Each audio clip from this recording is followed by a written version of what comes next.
Jules, alam mo ba na itong matatapang nating Philippine Navy, meron din pala silang medical service. Kaya yan ang pag-uusapan natin ngayong umaga at para pag-usapan yan, makakasama po natin si Colonel Angelita Larin, ang Commanding Officer ng Cavite Naval Hospital. Good morning, ma'am. Hello, good morning. Okay, so ano po ba yung pangunahing tungkulin tong Philippine Navy Medical Service at sino-sino po ba yung bumubuo? Ang Philippine Navy Medical Service ay pinamumunuan ng aming Chief Surgeon Navy na si Colonel Ramon Tan. Pinapamahalaan niya ang mga medical corps officers, ito po ay mga doktor. Tapos po, meron po kami mga veterinary corps, mga veterinaryo, at yung pangatlong component po ng medical service ay yun pong aming medical administrative corps. Ito po ay mga registered medtech, registered pharmacists, at allied medical profession. Sila po yung katulong namin sa aming mga treatment facilities. Kasi basically po, ang Philippine Navy Medical Service ay nagbibigay ng mga serbisyong pang-medical. Yes. Alright. Ma'am, saan po ba matatagpuan itong mga treatment facilities sa Philippine Navy? Ganito po yun. Meron po kaming 4 na ospital. Okay. Yung pong matatagpuan natin ay sa Manila Naval Hospital, nasa Fort Bonifacio. Okay. Siyempre, yung sa amin po sa Cavite, yung Cavite Naval Hospital, ito po ay sa Fort San Felipe, Cavite City. Okay. Meron din po tayo sa Zambales. Doon po sa Naval Education and Training Command. Meron po kami doong isa at meron na pong isa sa Mindanao, sa Davao City. Yung pong Kampanakan Station Hospital. So ito pong 4 na ospital na ito ay nagbibigay ng level 1 medical services. Ibig sabihin, nakakapagbigay po kami ng surgery, OB-GYN, pediatrics, at yung sa internal medicine, meron po kami nito. Hindi pa lang po ito departmentalized, na yun po ang isinusulong namin sa kasalukuyan. And then, bukod pa po doon, meron po kaming 6 na medical dispensary. Ano po yung medical dispensary? Ito po ay mga clinics na nakakapagbigay po ng first aid at definitive treatment ng mga day-to-day na. Ito po ay makikita natin sa Naval Forces Northern Luzon, sa Poro Point. Okay. Meron din po kaming isa sa Bicol, sa Legazpi City, sa Naval Forces Southern Luzon. Meron din po kami dito sa Maynila, sa HPN Medical Dispensary. Co-located po ito ng aming General Headquarters sa Roas Boulevard. And then, meron po kami sa Mactan. Naval Forces Naval Forces Central, dun po sa Visayas yun. Yung pang-5 po ay nasa Palawan. Naval Forces West. At yung pong sa Zamboanga City. Meron pa po kami. Marami talaga. Yung Fleet Marine po na group. Yung pong fleet, ito po yung aming mga barko. Meron din po kaming Fleet Medical Group na tumitingin dito. At syempre po, kung saan ako nang araw, sa Philippine Marines po, para sa ating mandaragat, meron po tayong MBT, yung sa Marine Base Ter natin na infirmary. So, ito po yung medical services namin. Kalat-kalat naman po siya para mapaglingkuran ang ating mga mandaragat at mandirigma. Of course, kailangan na kailangan yan, Jules. Ayun nga, talagang spread out sila all over the Philippines, sa landman or sa, syempre, even sa karagatan natin. Kanina, Carla, nabanggit ni Colonel na may level 1 services sila sa treatment facility. So, ma'am, i-clarify lang po namin, ibig sabihin may iba't ibang levels na po ito. Ano po ba ibang levels na now-offer pa ng medical services ng PN?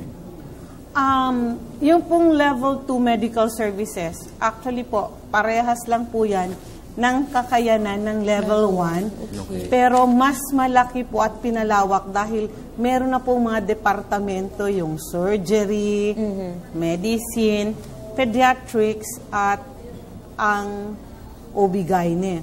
Okay. Ang pinakamataas po namin, syempre, yung level 3, alam po natin yung sa AFP Medical. So, pinapangarap po namin yung pagpapalawak ng serbisyo to level 2. Okay. Alright. Okay, so napag-usapan na natin yung, kumbaga, yung mga serbisyo ng Philippine Navy Medical Service. So, ano naman po ba yung ginagampanan o yung role ng Philippine Navy Medical Service sa inyong vision? Ito nga po yung Strong and Credible 2020. Tama po ba?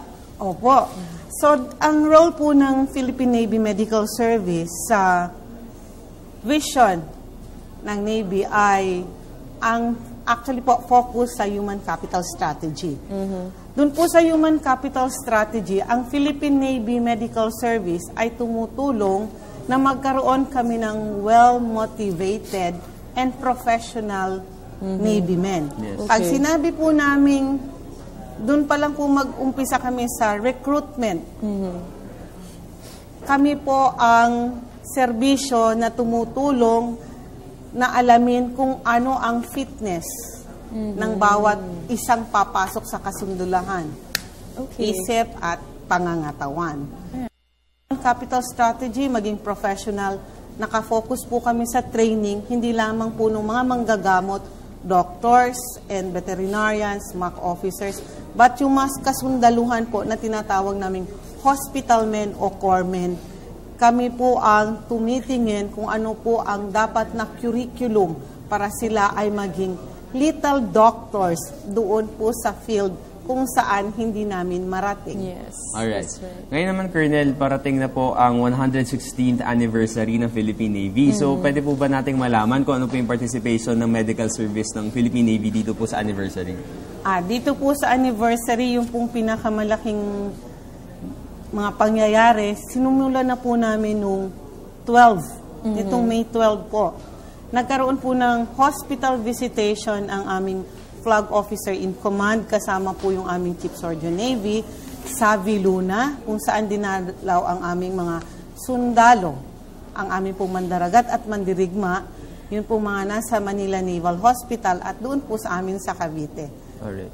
Okay, so ano naman po ba yung mga current, yung mga future pong activities ng Philippine Navy Medical Service? Ang future activities po, ayon sa aming Chief Surgeon na si Colonel Ramon Tan, uunahin na po namin ang pagbabalasa ng mga bagong pulisiya para ma-enhance yung capacity ng aming mga health professionals para mas maganda siguro, ma-enhance pa namin yung serbisyong binibigay, hindi lamang sa aming kasundaluhan, but ganun din sa kanilang mga magulang, pamilya.